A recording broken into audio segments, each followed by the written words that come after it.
السلام عليكم ورحمة الله تعالى وبركاته. وتحنيه سومالي دوين وحنين مقال كنا إن شاء الله كوي جينا قادرية الصومالي دا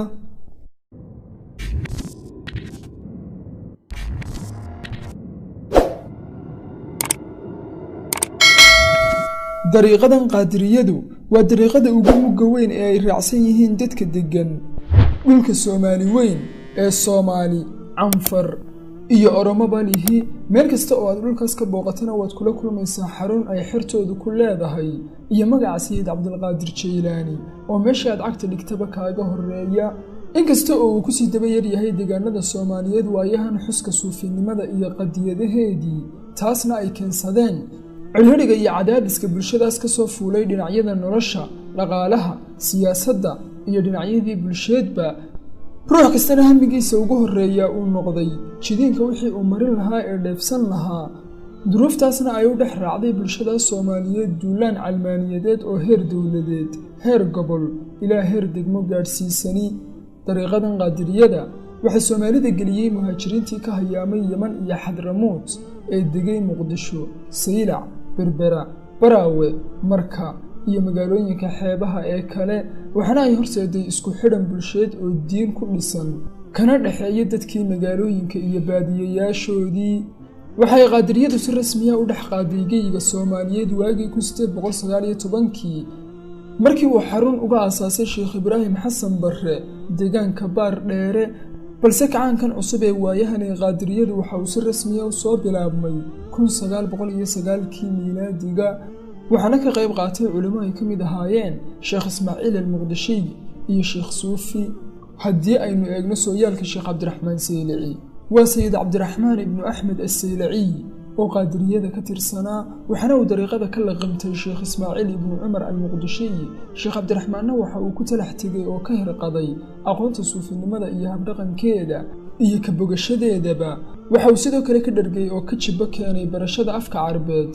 waxana uu ku soo biiriyayba iyada lafteeda aqoon iyo ogaal uu kamid yahay kitaabkiisa xadiiqatu taswiif waana dhigane manhaj ahaan iyo qaab ahaanba ka agdhowka ibn Maalik ee loo yaqaan laamiyatul afcaal sidoo kalena waxa uu leeyahay kitaab la yiraahdo Fathul Latiif ala sharxi xadiiqati tasriif waxa uu u beeray sheekhu dhanka alifaada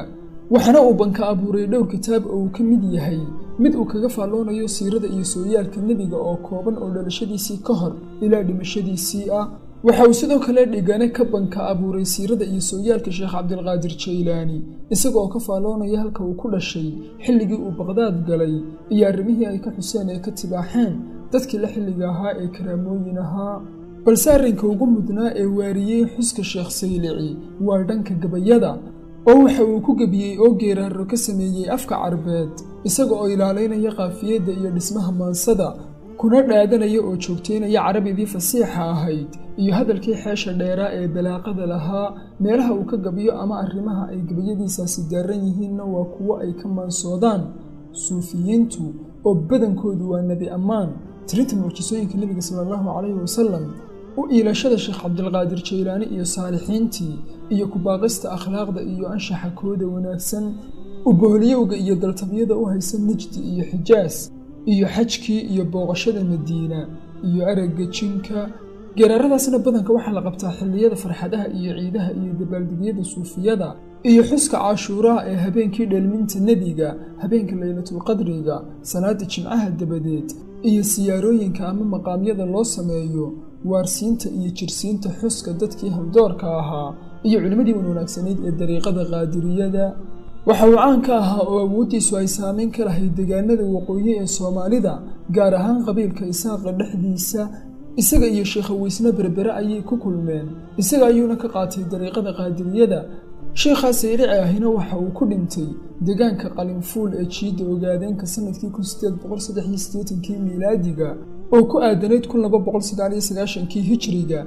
ilaa haddana qabrigiisii waa la siyaartaa laga yaabaa boholyowga iyo xamaasadda Soomaalida u haysa inay dib u hantaan dhulkii Herar iyo Ogaadeeniya inay sabab u tahay in badiba culimadii indhaha u ahayd bulshada Soomaaliyeed ay halkaas ku aasan yihiin sida Sayid Maxamed Cabdullah Xasan Saylaci Imaam Axmed Gurey Imaam Nuur Sheekh Abu Sirbaay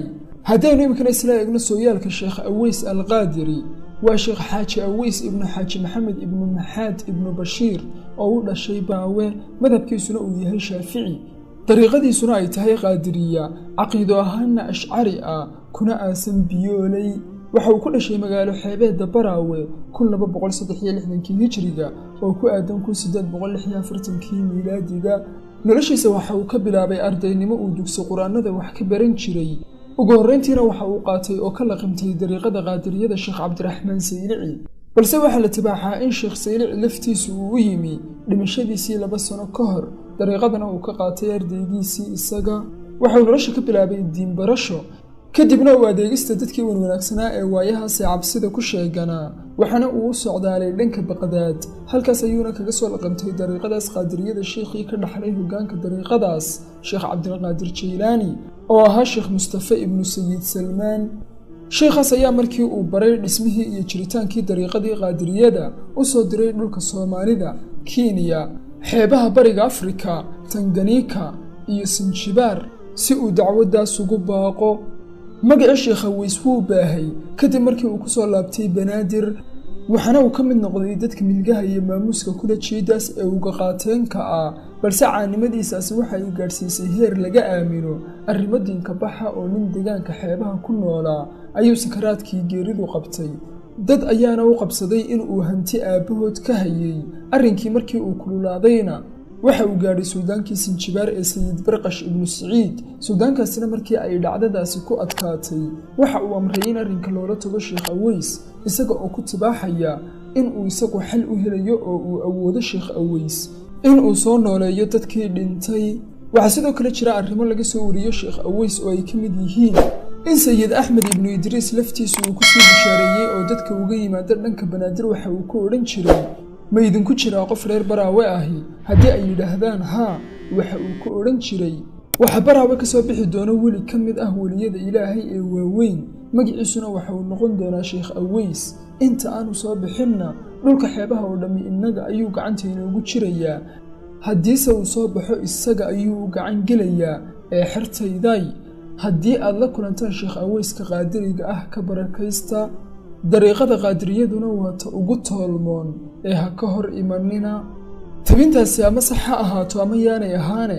waxay muujinaysaa oo sawiraysaa loolankii iyo hirdankii dhex maray sayid maxamed cabdalla xasan iyo sheekh aweys alqaadiri warintaasina waxa ay taabanaysaa qodobka ah in sheekh aweys alqaadiri aanu ahayn keliya hogaamiyihii qabtay taliska dariiqada qaadiriyada ee uu yahay dhaxal sugihii sharciga ahaa ee sheekh axmed ibnu idriis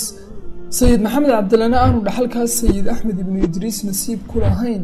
qolo reer boor xakabaa oo xamdiye la yidhaahdana aweys ayay hoggaankiisii hoos galeen oo xilka dariiqada uga raalli noqdeen kadib markii ay ka arkeen karaamooyin badan waa sida ay tabinuhu soo werinayaane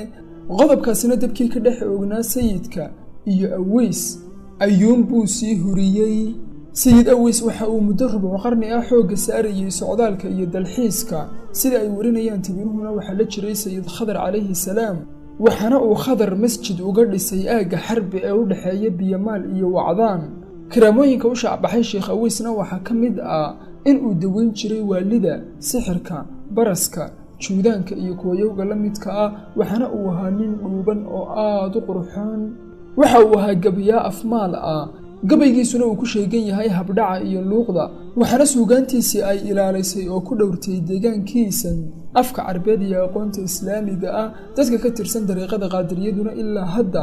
geeraaradiisii way ku shallaadaan kuwayowga ugu caansanna waxaa ka mid ah almukhtaariya oo ay ku shallaadaan salaada jimcaha dabadii waxaa jira geeraarada qaarkood oo uu gargaar kaga dalbanayo sheekh axmed ibnu idriis iyo ardaygiisii miir qani waxaana halkaas inooga muuqanaya saamaynta fikirka suufinimadu uu ku lahaa soomaalida iyo suudaanba iyo in ilaha ay labadaas ummadood ka heleen suufinimadu ay mid yihiin karaanka sheekh aweys alqaadiri waxa uu gaadhsiisnaa xeebaha koonfureed ee dhulka soomaaliyeed gumaysigii talyaanigana waxa ay bahdaas aweysiyada ah helo lahayd gacansaar nabadeed baaqa sayidka iyo jihaad oogistiisana ganafka ayuu ku dhuftay daraawiishna wuu kala irdheeyey oo safafkoodii ayuu kala geyn gaadhay marna wuuba dhaliilay oo waxa uu ku sheegay dilaayo dhiig iyo cabyo ah taasina waxay kaliftay inuu sababsado gacanta koox daraawiish ah 23kii rabiicul awal 1327 hijriga waxaana uu ku dhintay tuulada Biyooley ee xuduudka Soomaalida iyo Xabashida. dhacdooyinkaasina waxa ay sababeen kala furfuran iyo kala irdhood bulshada Soomaaliyeed soo waajaha oo hor leh dhaqdhaqaaqii xoreynta islaamka ee sayidku waday ee isku dayay inuu dadka ka masaxo qabiilada ama dariiqooyinka diimeed ee ay u afxidhan yihiin. waxa uu babac dhigay sheekhii faqiiha ahaa ee Sheekh Maxamed Al-Qaadiri. doolankaasna waxa uu sahlay arrimihii uu ku soo arooriyay Sheekh Cabdulqaadir Jeylaani dhiganihiisa Al-Qaniya oo uu ku tiriyay firqooyinka lunsan ee ka baxsan jidka hanuunka uuna ku sheegayo in asalkoodu uu ka soo jeedo khawaarij, shiico, muctasilo, marji'iya iyo mushabbiha ahlu sunnuhuna uu yahay bah keliya. waxaana uu ku dhardhaarayaa saalixiyadu inay xidhiir la leedahay firqooyinkaas lunsan ayna la mid tahay raafidada shiicada. waxaana uu leebabkiisaas la dhacayaa dariiqada rashiidiya oo ah dariiqo loo aaneeyo Ibraahim ar-Rashiid oo ka mid ah culimadii Axmediyada. ibnu Sheekh Axmedkaasi waxa uu caayaya oo cambaareynaya ibnu Taymiya iyo imaam Maxamed Cabdulwahaab. sayid maxamed saalax iyo Ibraahim ar-Rashiidna waxa uu ka siibayaa sifada qowsnimada ah isaga oo ku andacoonaya in qowska ay waajib tahay inuu ka mid noqdo aala beydka iyaguna ay ka yimaadeen Suudaan. intaa kadibna waxa uu fatwoonayaa in sayid maxamed cabdalla xasan uu yahay lunsane wax luminaya oo dilkiisu waajib yahay maadaama aanu ku dhigin madhab keliya uuna sheegtay inuu xukunada ka soo dheeganayo kitaabka iyo sunnaha saalixiyaduna ay arrin duunyo iyo mid diimeedba isaga u daba